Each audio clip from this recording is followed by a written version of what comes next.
Hey, what's up, everybody? This is your host, Irvin, and your special co host, Joe Kane, today on the show from the Honeycomb Hideout from our sister show.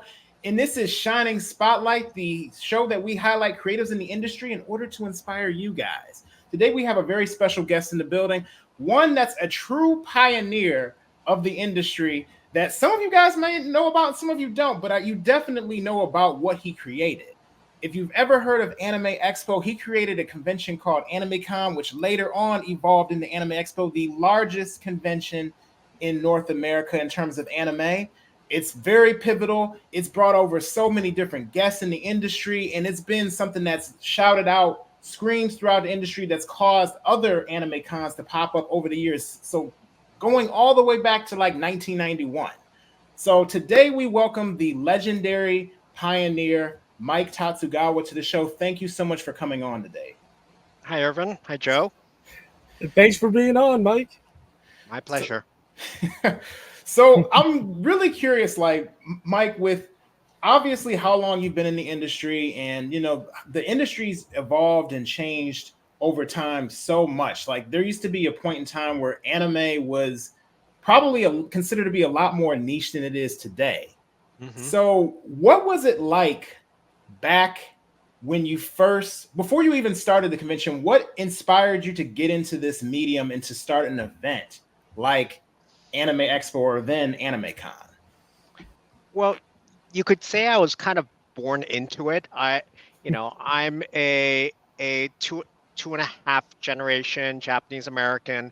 I grew up watching NHK on TV, so I watched Getter Robo, I watched Janguru Taite, I watched all the NHK shows that were on TV. So, the blessing of growing up in a community like that here in Los Angeles is you just think anime's always been there.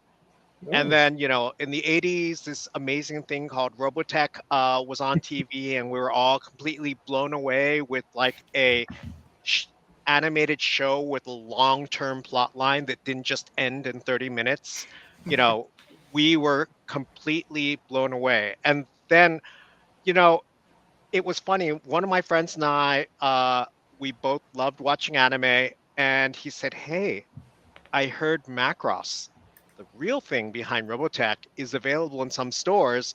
And I found this store that rents out anime from Japan."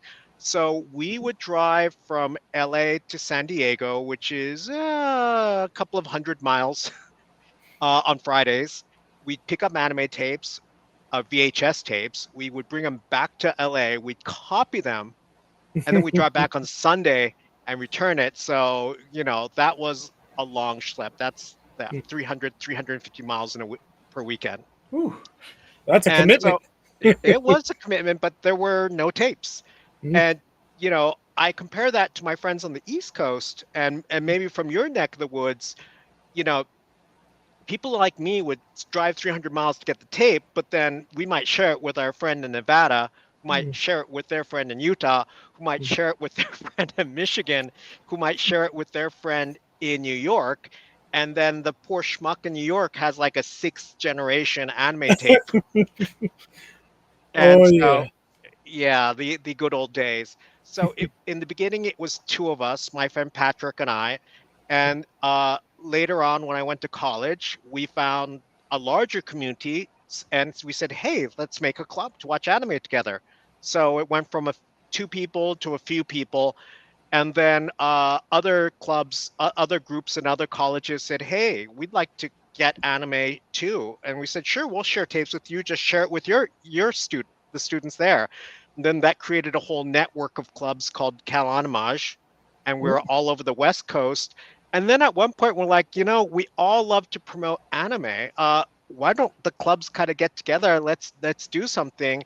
And at the same time, a company called Gynax said, "Hey, we would love to do a convention in the United States." And we said, "Well, let's work together."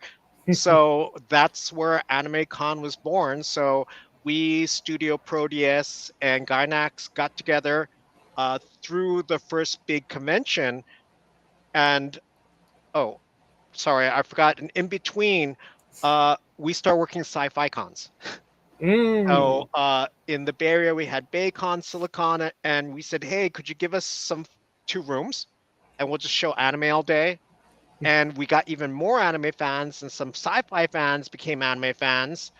And then we worked with Gainax on AnimeCon, and then we were like, well, we have mixed feelings. It's great to have a con working with Gainax and Studio Proteus, but wouldn't it be great if the fans ran the con themselves? And so we said, let's do this on our own. So then we kind of broke away and started Anime Expo. So that's the genesis. Okay. So it's just everything kept growing bigger and bigger as the community of fans kept growing bigger and bigger, and it kept growing and growing and growing till it is what it is today. Okay, so it's interesting that you mentioned the whole thing with everybody kind of passing around like tapes of anime, all throughout, and almost being like second hand, third hand, fourth hand, because obviously, back then, you didn't have, not saying you didn't have any form of kind of internet, but you didn't have internet in the form that it is today, where you could just go ahead and go on YouTube or go on Hulu or whatever and pull it up. So what I'm trying to understand too is like, how would I say, like, did the anime cons kind of help push that forward in any capacity in terms of like making it a little bit more accessible for people to be able to enjoy, other than just being able to get it from their friend, like especially with you having companies like Gainax that were getting involved at that time? Well, keep in mind that Gainax really didn't have a footprint in the United States, and they really weren't a distributor, so they had no investment in the United States to kind of really work from. We started working with Books Nippon in the very beginning, because they actually were retailers of art books and early VHS tapes. So they were the ones that we really start to partner with to kind of grow everything out in the United States. And so having them as a strategic partner was a very big deal. And very coincidentally, at AX92, they US Renditions and Animego were pushing out the first tapes. Animego was pushing out Maddox 01, and US Renditions was pushing out Gunbuster.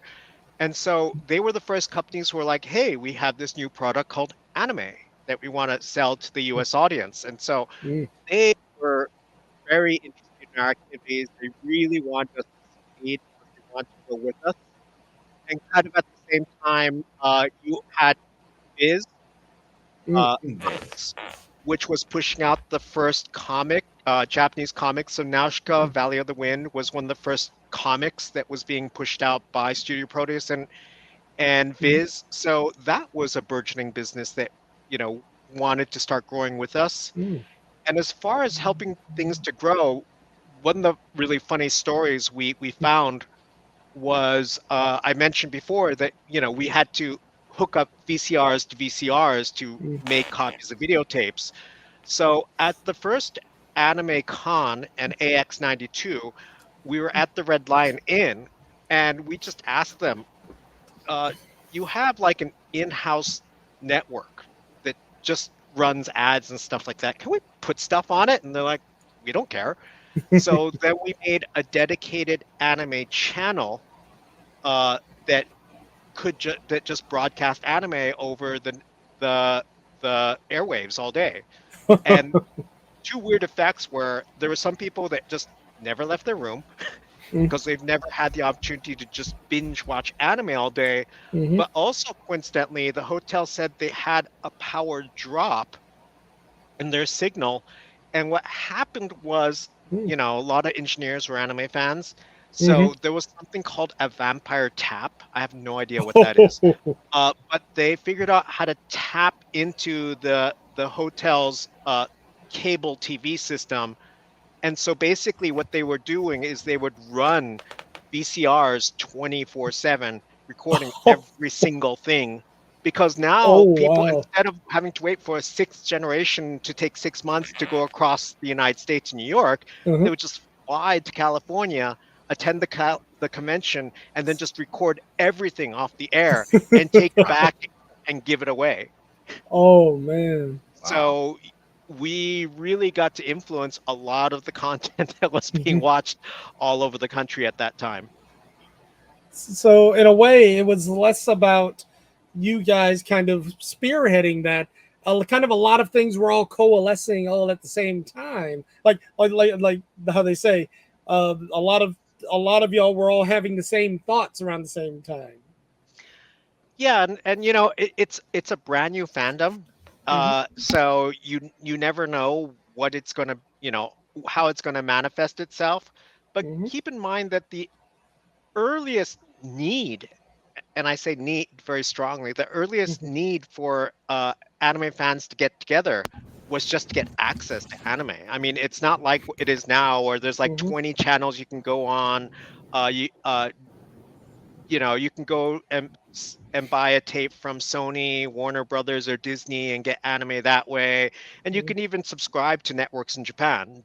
Nothing like that. So everything there was much different. And keep in mind that, I'm Gen 1. Gen 0, they had Betamaxes if they were lucky and rich. So a lot of those people had even less than we did. Oh man. Betamax. Let me start on Betamax. Yeah, but Betamax, if it wasn't for Betamax, we wouldn't have what we have today. Everything has to start somewhere. Indeed. So how were you guys able to how would I say, what were the pressures really of being like the premier con at that time? Because I imagine at that point, there had to be a certain point where you guys were getting so much attention, that obviously everyone else started getting more influence from that. Well, in the beginning, being the only con was its own stress because we didn't know how big the market was. We had lots of friends, the internet had just started. So we're meeting friends at other schools, but we didn't know if they'd fly out. We didn't know, whether a convention could work. So that was the initial stress of being the only one. Then at AnimeCon AX92, I met a lot of fans, and they said, "Oh, I want to start a new convention. I'm going to start Katsucon. I'm going to start Otakon. I'm going to start Anime Central." So they started coming to watch how we operated. They volunteered for the staff. They want to get a feel for the operations, and that's why fundamentally most anime conventions are structured just like Anime Expo, or at least Anime Expo used to be before it became like a monster, because our DNA got spread to every single convention out there. And then once you had Otakon, which was kind of the premier East Coast convention, then it became a good-natured rivalry. We said, "Oh, Otakon passed us this year. We should try just a little bit harder, or pay attention to what they're doing right." And it's a good, healthy rivalry that I think really helped the convention kind of grow. And just like people loving their hometown, like Wolverines or Tigers or anything like that, you really start to rally around your team, and that really kind of brought the AX team in close together. It made them much more of a family. All right. Now, considering that and how it seems like how actually not even seems, it's basically every con kind of drew from the same blueprint that you guys established. Like, considering that, how do you and how cons have evolved as a result? What are your thoughts on how the anime fandom itself has evolved? Like, how different do you feel like things are now compared to the way they were when you were just a fan? So when I was a fan, our biggest goal was, how do we get more tapes out there? How do we get you can't make someone into an anime fan unless they get anime. So how do we find these people? How do we get tapes to people who haven't seen anime? How do we make fandom larger? And then there was a moment, and this was at AX 2000. Mm. We were at Disneyland, which, to early fans, there's a very high degree of irony of being in Disneyland. Uh, and in the opening ceremonies, in my speech, I call it my end of fandom speech, Mm. because I said, anime fandom is going to grow to such a large point that it won't be like it was before. Anime was kind of like your favorite indie band. Very few people know about it. It's your little secret. Mhm. But once it starts to go big, you kind of lose control over it. It appeals to a mass market, doesn't have the edginess that it used to. And I said, anime is going to is becoming like that now. The fact that you have Disney getting more involved, we're huge. We're at a major, we're at Disneyland itself, which would never have paid attention to us, 10 years earlier. Things would change. And I said, that isn't a bad thing, because our end goal was to stop having anime conventions, Oh, because okay. once we were there to popularize anime, once anime is everywhere, why do you need an anime convention anymore? And so we thought that maybe we're hitting our peak and maybe things were going to end. But what I failed to realize at the time was, then it stopped being about anime. It really became about community. And I feel like this generation's fans, it's not, I mean, very few people go to the anime rooms to watch anime all day. They want to find communities like themselves that, if if if you and Irvin didn't know each other and you both dressed like Naruto and you met each other at a convention, you would could say lines to each other and know what to say back, right? That you have an instant community and connection between the two of you. You know what show you two watch in your spare time, right? Oh And yeah. yeah, and then you have big gatherings where you have all the characters from One Piece, and they're all cosplaying as different things, but they can all seamlessly interact with each other because they all know a lot about each other.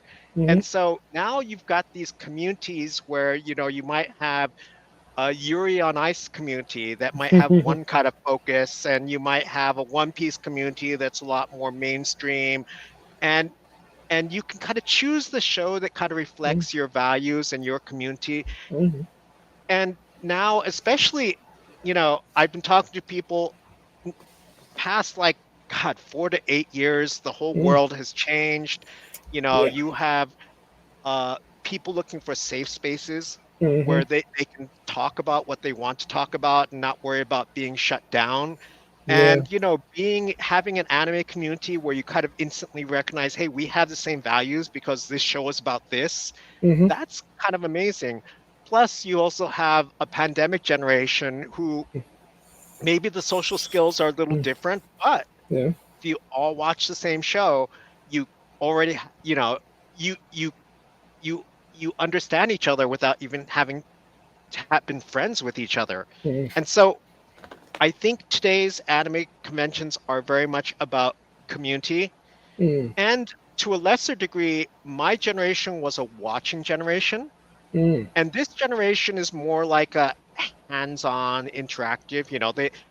They want to be immersed, or they want to interact, whether it be cosplay or acting out or something. They just want to be active in their anime community Yeah. / world. So They it want to is, that immersion. yeah, immersion. Yeah. It's and it's a much different generation than my generation. So I guess that brings up another question. So if obviously clearly the goal was of many of you who started Anime Expo to spread anime, was there ever a point where maybe anyone within your camp had kind of started to have maybe more of a feel more like they wanted to gatekeep, for lack of better words, um, the uh, the progress after it reached a certain point? Like once anime started to seem like it's getting more mainstream, did you ever notice anyone ever being like, you know what, let's actually try to put a stop to this, because we don't want it to become a part of pop culture. We don't want anyone just kind of manipulating or trying to engage in a medium that maybe they don't really understand because they haven't been a part of it since the genesis of it. Well, so let me answer that in two parts. So the first thing is, when most of my younger life, I was a big anime fan. So I want to watch all the latest anime, and I was pretty immersed in that side of the world. But after we start doing conventions for like a year or two, we realized, hey, we're a little too busy to watch it now because we're doing conventions. But the other thing is, we enjoyed evangelizing and spreading anime, maybe even more so than watching it all the time. So in a sense, we went from being anime otaku to convention otaku. We're all about the experience of doing the convention. So in that respect, the people closest to me were all about evangelizing. So I didn't have that many friends who were like that. However, going to the second part of the explanation, you did have people who were purists. So, this goes back to the Anime Con, Anime Expo debate of sub versus dub. Some people would be like, hey, the director had these people in mind for the voices, he wanted this gravitas. And back then, they weren't unionized. You would get who you could get. They weren't like a lot of the ones who are doing like, the DC Marvel animation today. And so a lot of people were like, well, by getting a dub, you're kind of letting someone else reconstruct a lot of the characters. And even things like Americanized shows, uh, they would change the context of a lot of things just because they didn't make sense to Americans. Sailor Moon became Meatball Head because they couldn't explain the hairstyle any other way. A lot of shows would cut out things like, Dragon Ball. Someone might make fun of somebody by pulling down their pants and waving their butt, which would be censored in the United States. So, there are a lot of people who don't like the context being changed because, that could fundamentally change the anime. And so you did have people who objected to the mainstreaming of anime because they felt that you were sacrificing things to do it. I guess Robotech is kind of a example of that a little bit. How the whole absolutely, that's one of the strongest examples. For those who out there who know about this one, even like Digimon the movie, was also something where they kind of like put 3 Digimon movies together. Not as bad as like everything with Robotech, where obviously it was 3 different things in one. But I think there's a lot of that. Animes becoming kind of like having their own plot when they got localized or whatever instead of what they originally intended. Pokemon changing rice balls into jelly donuts. Oh yes, that too. And even when Mononoke came out, it was funny at the world premiere of Princess Mononoke in the of the English Mononoke in the United States, we went to the cast party. And you had Billy Bob Thornton, you had Jada Pinkett, you had Gillian Anderson, and you figure, oh, hey, they'll run to talk to them, any of them. But no, Neil Gaiman was there. So all of us went over to Neil Gaiman and had to, wanted to talk to him. And he was saying, the hardest thing in the world is taking a movie like Princess Mononoke and kind of, with all these Japanese mythical things and all these, archetypes and kind of changing that to a way in which Americans could understand it without kind of Americanizing it. And he talked about the long process and how difficult it was to kind of stay faithful to Miyazaki. But that's kind of the reason why he was selected for it, because he's one of the few people who are like, how do I preserve Miyazaki's vision? Yeah, especially when it came down to the infamous no cuts story. Oh yes, with after what happened with Nausicaa. But so yeah, now that's, I can only imagine what kind of pressure that must have been. Yeah, Yeah, and that's a long separate story. So if you Oh do yeah. another podcast, we can go into that. Oh yeah. No, definitely, So definitely. another thing before we go, because I know at in a few minutes we're going to actually go to our quick break, but I wanted to ask about the how manga was in the early scenes of the con. I know there's probably some of our viewers out there, because a lot of them are involved with manga. Some of them are manga inspired creators themselves. I know OEL goes by many different names. Some people like to call it OEL. Some people like to call it manga inspired. At one point, I think it even had the term Amera manga. So it's gone through a lot. But in the early days of Anime Expo, what did the scene look like for vendors who maybe were interested in creating their own comics? Was that a thing? Did that really exist, or what did it look like? So as far as the professional industry was concerned, you had just Nausicaa Valley of the Wind. So that was the Viz Studio Proteus comic, and that was the only major manga that was in the United States when everything started off. So it was pretty sparse back then. I want to say the funny thing is that I recall that Tommy Yoon, and I don't know if you know who he is. He used to have a little booth, because booths weren't expensive back then, in the exhibit hall where he was promoting his comic Buster the Bear, which is about a bear that had a mecha suit.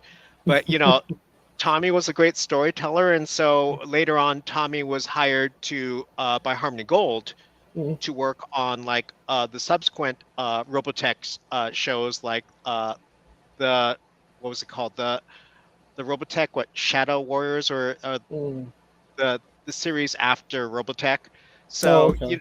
so people got recruited in to do that world. You also had Studio Proteus doing the new Dirty Pair, Oh which yes, yeah, Adam Warren. was, yeah, it was very controversial, because once again you have American fans who are like, the Dirty Pair kind of inadvertently blew everything up. They weren't trying to cause the mayhem, but it just followed them, while Adam Warren's Dirty Pair were different.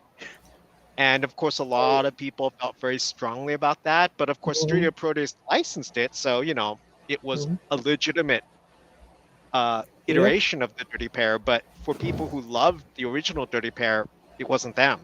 So you know, it was a very small kind of nucleus of things. But that's why the Anime Cup, there was Nausicaa Valley of the Wind was before Maddox or Gunbusters, so there was manga before there was anime in the United States. But our goal back at AnimeCon, Anime Expo, was to go arm in arm with them, and we would all grow together. And you can see how much things have changed since then. Yeah. Yeah, I believe that. I mean, and I could be wrong. I don't know. Maybe I read something wrong, but I'm like, even like Otomo came in the early days of anime. Did he not, or is that No, not he correct? can't. He can't. I think he was announced, and then he got canceled. Okay, okay. Okay. All right, well, that's It good to was get that many clarified. years before he actually made it out. But we Well. did have Joji Manabe that did the Outlanders comic, and I believe Sonoda also may have done a comic with his Welcome Crisis as well. And even like a lot of our anime guests were kind of doing doujinshi on the side. And and we also had Tomino, who is the creator, but that's maybe not necessarily a comic artist, but creator and writer and novelist. So we did get a lot of the creative people Okay. to come out, but yeah, it was a very, very small industry at the time. Okay, so really quick, we're gonna go ahead and make a quick announcement. We actually are gonna. There's a show that you guys should check out, and we actually have the guy here who is the host of that show, or co-host of that show, the Honeycomb Hideout. Take it away, Joe. All right. Well, what's up, Comies? Yep, this is Joe Kane. I'm one of the hosts of the Honeycomb Hideout podcast for Imaginals Workshop.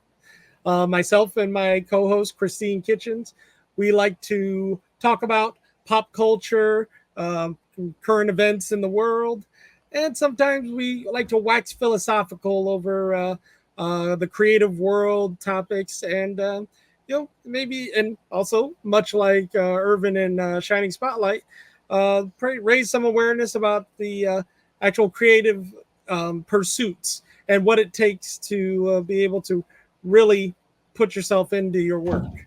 So, yeah, if y'all like hearing about fun and interesting and often even educational stuff, feel free to check us out over at the Honeycomb Hideout. You can find us on Spotify as well as on YouTube. Okay, thank you so much, Joe. We're going to have the links down below for you guys to check out. So make sure you guys do that and you follow that. And now we are back here with Mike again. And again, I appreciate this. So also what I would like to know, obviously with the, you mentioned manga had always kind of been here, or not always, you didn't say that, but like manga had been here, a little bit before even like anime. Unless I don't want to misconstrue what you were saying. Is that what you were saying? Well, I mean, anime had been there earlier in the form of things like Yamato, but as far as anime being sold as anime and manga being sold as manga, I think anime came after manga. So, at any point, did conventions like Comic-Cat? I'm not sure for how familiar you are with Comic-Cat, but Comic-Cat is like usually, I think they have it in Japan, like usually Tokyo. It's a really big event that happens there. Did at any point Anime Expo ever get any influence from like something like Comic-Cat, or is it just completely separate where there was never at any point any influence taken from that or inspirations? No, not really. I mean, I've been to Wonderfest. I have not gone to Comic-Con yet, but keep in mind that, when I talked about the history of AnimeCon, Anime Expo, a lot of us, and it wasn't just my friends, but other other anime fans from throughout the country, we were science fiction fans too. Anime was kind of like a branch of the science fiction genre. So we had always volunteered and worked at science fiction conventions. So our predecessor for AnimeCon, Anime Expo were conventions like Acon, Silicon, the major science fiction Doctor Who conventions of the Bay Area. And so all of everything we learned how to do as a convention, we learned from them. And it's interesting in the way that, at these science fiction conventions, they would hire, actors from the shows that would do panels with the fans, and we're kind of a little more accessible. But if you go to like Comic-Con or Wonderfest in Japan, you don't have guests of honor in the same way. And if you do, there's no accessibility. I mean, you don't get to shake hands with your favorite person. And in Japan's a different culture. You wouldn't shake hands with the person you think is a god, And so what was interesting was we did our take on, well, we created a template for an anime convention, which everyone else kind of followed. And then when, because of our close ties to the science fiction community, we wanted to prepare Japan for doing Worldcon. Do you know what Worldcon is? I'm not familiar with that personally. Worldcon is the World Science Fiction Convention, so it floats around the world. And so, but it had never been to a non-English speaking country before. Okay. So we wanted to show that Japan could host an event like this by doing an anime convention first. So we used our core staffers as kind of skeleton staff we got a lot of the people who are going to be working Worldcon Japan, and we did Anime Expo Tokyo. And the interesting twist to that was we did it our style. So in Japan, they were kind of shocked. They're like, wait. This anime or manga artist is going to be doing a panel with fans, and they're going to be interacting with them. They're going to be doing autographs, things that just never ever happen. But we're like, you want to do it in an American convention, you're going to do it our way. So we broke a lot of rules for how a convention is run, but it came off very well, and Japan did get to host the Worldcon, and a lot of people got a taste for what American conventions are like. So so in a sense, it's almost like the Westerns and the Akira Kurosawa films kind of influencing each other and then coming back. That's exactly what we did. Oh, that is cool. Very cool. Now, considering that, and then what you guys were able to pull off there, and you mentioned that you used the sci-fi and comic conventions as the template for what you guys wanted to do for Anime Con and then Anime Expo. Well, we didn't use comic conventions because comic conventions are kind of more like a giant exhibit hall. Ah, gotcha. Well, actually, sorry, go ahead. Oh no, and so San Diego Comic-Con being, a huge exception because it's so huge, but most conventions, comic conventions are not very focused on guests like this, and definitely not like a sense of community like we have at anime conventions. That was actually my actual question. I was going to ask, what do you like? How you felt differed between anime conventions and comic conventions, especially once you all really started getting into the swing of things and really found your rhythm for Anime Expo. Yeah, to me, the pillars of Anime Expo were, we had the fans, we had the industry, we had the professionals, we had the dealers, and all of us were kind of the foundation for what the convention was built upon. And all of us worked together to kind of develop anime, and the fact that it was a collaboration like that is the reason I felt we had good relationships and we grew. Okay. I don't think comic book conventions are kind of focused on that in the same way, and definitely comic book conventions are not trying to grow the comic industry. If anything, you can see that San Diego Comic-Con grew from a comic book convention into an entertainment convention. If anything, they've expanded out of what used to be just traditional comics. Yeah, they left their framework completely They're more pop culture now. Yeah, exactly. Yeah. So let's say I'm someone who's out there and I'm watching this right now and I'm like, you know what, I'm interested in being able to make, my own convention, but I don't really know how to, like, in terms of choosing guests, like what kind of guests I should choose. What was your guys' process in terms of deciding, who your guest list would be? Like, who did you cherry pick from, or was it just pretty much whoever you guys really liked? Well, if we got to pick who we really liked, we'd have Miyazaki every year and Rumiko Takahashi come all the time. But it doesn't really work that way. If anything, for Anime Con 91. It turned out that Gainax just picked all the guests. I mean, Gainax asked us, who would you like to have? And of course, we said Rumiko Takahashi and Miyazaki, and they said, you're crazy. Because they have no relationship to them. Gainax at that time was doing Evangelion. So they didn't have contacts like that, and they weren't making manga, so that, those two are also mangaka. And so, we got who we got. When we started doing AX92 and we had Books Nippon and Animego, we could say, hey, Books Nippon, you guys are releasing Macross 2 and you just released Robotech. Not Robotech, Gunbuster. Haruhiko Mikimoto did both. Why don't you pay and bring him here? And they said, yeah, actually, that would create a lot of buzz around our title.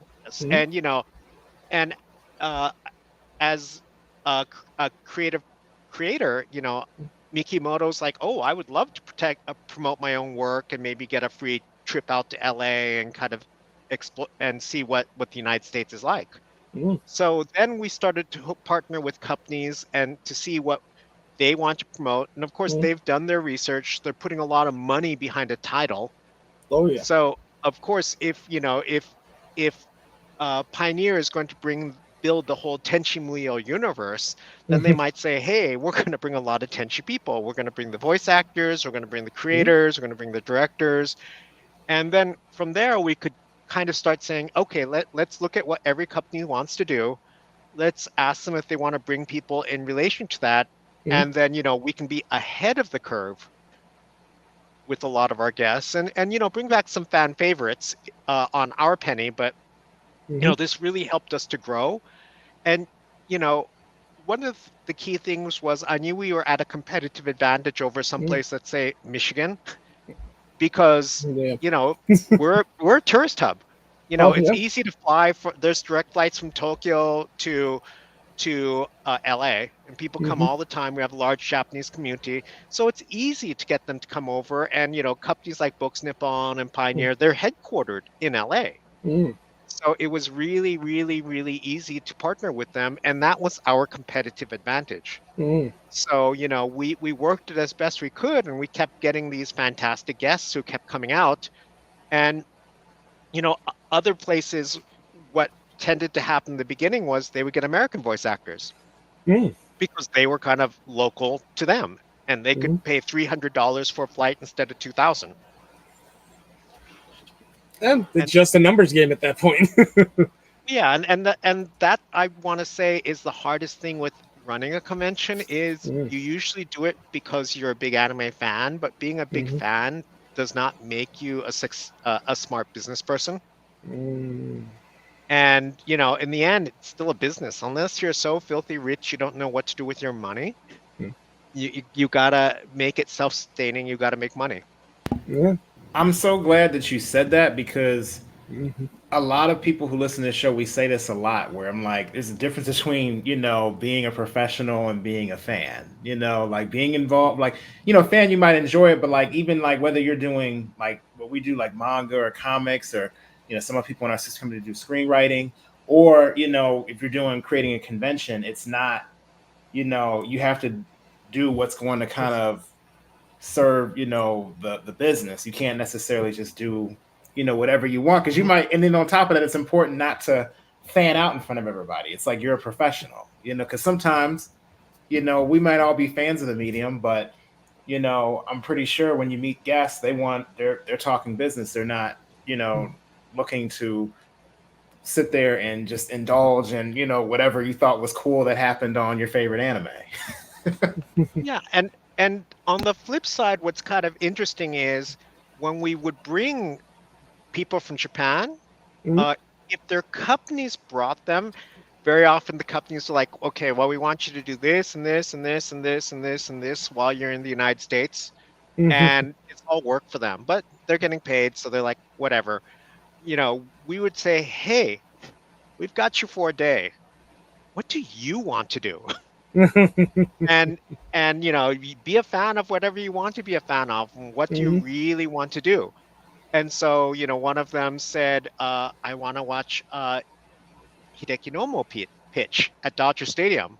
A lot of them said, I draw fights and guns and all these things all the time. I have no idea what a gun looks like. We don't have them in Japan. And then we would take them to a shooting range, and they get to fire a gun, and they're like, oh, wow, I never draw the recoil because I didn't know there's that much of a kick. And, I didn't know that an automatic rifle behaves like this. And, we could take them and they could experience a lot of things they, wanted to experience. And it's kind of interesting to see what happens when the guests can become fans of for a day. Yeah. But it also further highlights the necessity of passion can get you started, but professionalism is what helps you stay on your career course. Yeah, and fundamentally, especially with Japanese, it's all Mhm. about long-term relationships. Mm-hmm. And long-term relationships are based on respect. And if you're asking their biggest, you know, star for an autograph when you first see them, then Hmm. obviously you're a fan first and you're a professional Yeah, second. yeah, and that can definitely sour an impression, and it's hard to get that first impression back.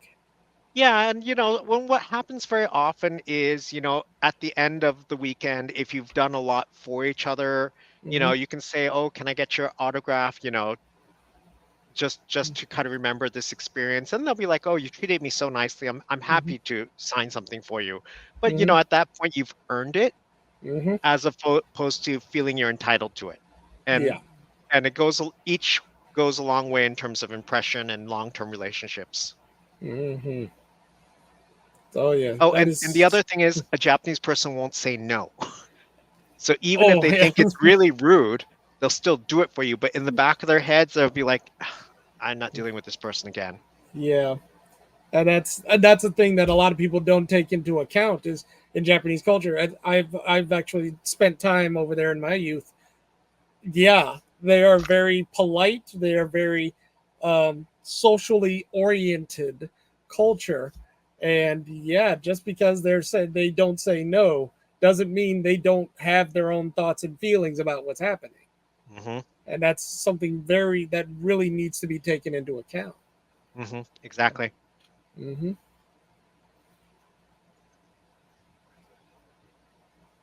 Uh-oh, Irvin, I think you're muted. Going into left field a little bit. Cosplay. Hmm. That's something that is very big in today's time. People are always dressing up as these characters, that they love, putting a lot into it. And I'm curious, just, out of curiosity, in the early days of the con, was cosplay always prominent, or was this something that you seen kind of popped up later on, like that community? So at AnimeCon 91, we didn't plan on costumers really kind of doing their thing. Mm, We just were focused on having a convention. mm, Uh, but a lot of people did dress up as their favorite character, which kind of mm, surprised us. mm, Uh, because, when you look at the science fiction conventions, not like the Star Trek conventions or Star Wars conventions, those are kind of a slightly different monster, but a Doctor Who convention or mm, something like that, people don't always dress as the characters, so we didn't mm, know what to expect. But a lot of people did. So I remember Marissa Price, who was kind of our costume guru, said, "Oh my God, there's so many people in costume. Let me, I'm going to run out to a store and buy all these ribbons, and then let's do a hall costume contest where we award prizes for the people we think have the best costumes." And right after the convention, she said, "This is great. Why don't we do something more formal, uh, and let's make a masquerade?" And mm, we didn't call it a costume contest because mm, science fiction conventions used to have, masquerades, mm. kind of like a much more formal, almost gothic French kind of thing. Yeah. Uh, and what we just use the same term. Let's have a masquerade. And Mm, so we did that the next year, and that's been kind of a mainstay of conventions ever since. And mm, like I said, the cosplay now is huge because it identifies what community you belong to. mm. And Yeah. Oh, oh, go ahead. Oh no, I didn't mean to cut you off. I Oh apologize. Go no, ahead. and I was going to say, kind of on a related note, it's not really cosplay per se, but now you have, a lot of gothic lolitas them. Yeah. who are dressing in a certain way, and they are making a statement about who they are and Hmm. what they believe in by the way they dress. So Mm, they're not costuming per se, but they are making a statement about their community.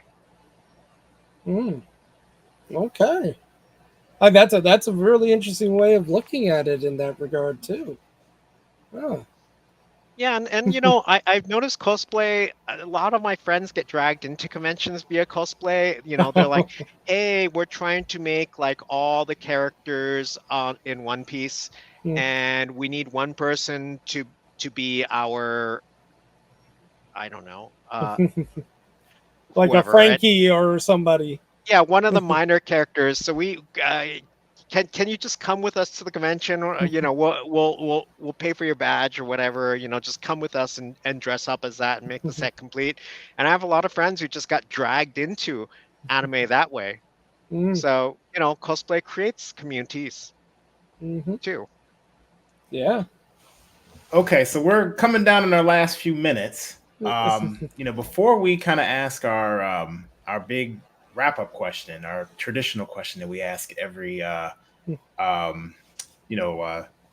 time we do an interview, I do want to know, as you've seen Anime Expo become what it is today, and looking at how the industry has evolved in the way that it has, and where you have anime conventions all over the place at this point now.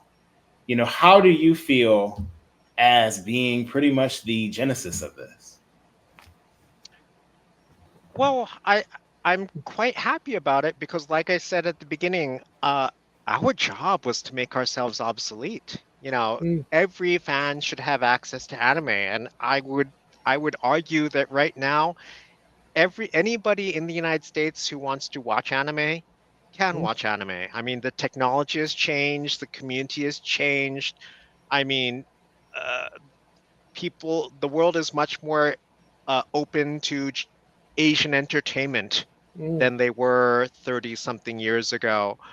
Uh, I'm proud to see what my baby has grown into, and I'm proud to see that I have grandchildren and great grandchildren uh, all over the world. And the convention is spread to other countries, uh, and now I'm being asked to lecture on Japanese animation and the popularization of Japanese pop culture. So now I spend my time not running anime conventions, but speaking to the history of them. So in essence, and wouldn't this, so in a way you could almost say that this was your end game, as it were. This was the goal, and you kind of actually got the chance to see it done. Yeah, so I would definitely say it's mission accomplished. We achieved what we wanted to do.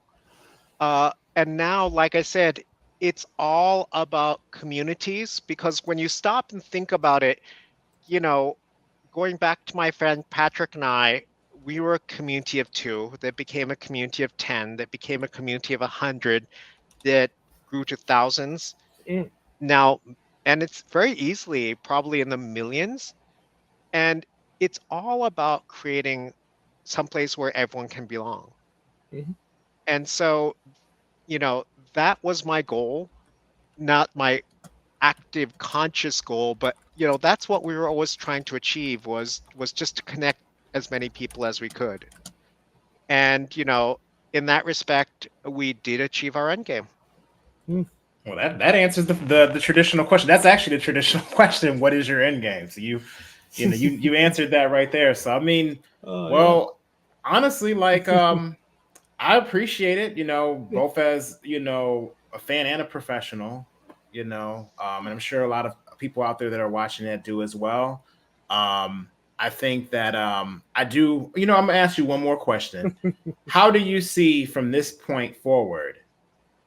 Like from where we are right now in the industry, do you think that anime is going to continue to go on an incline, like in the next, maybe I'm going to say 5 to 10 years, or do you think it's going to see a sharp decline? I think what you're probably going to see in the next 5 or 10 years is, the reason why we loved anime so much, and I don't know if you feel the same way about manga, was it was all about the storytelling. The stories were much more sophisticated. They took you to another place, another time, and that's what we truly loved. Now I would say that in looking at movies like Avatar, looking at the fact that in the last year, the last company that produced cells for cell animation in Japan closed.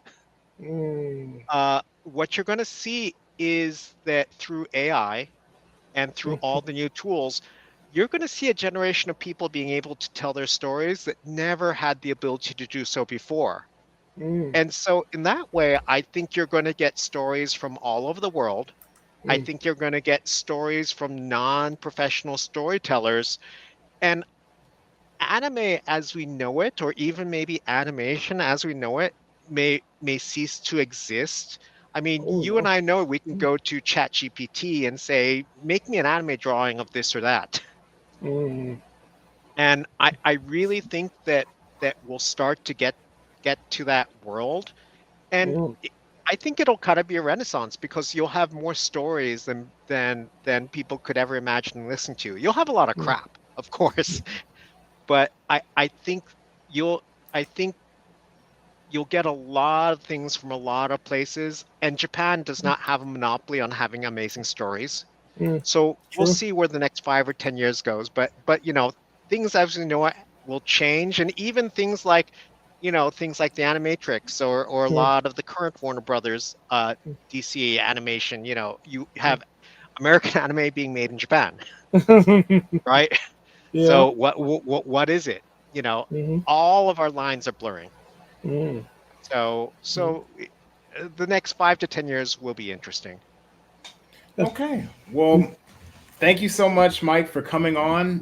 Before we head out, I do want to know if people want to follow you on social media, or if you have any projects, or if, let's say, someone wants to, they're at a college and they want to have you, guest speak as a lecture.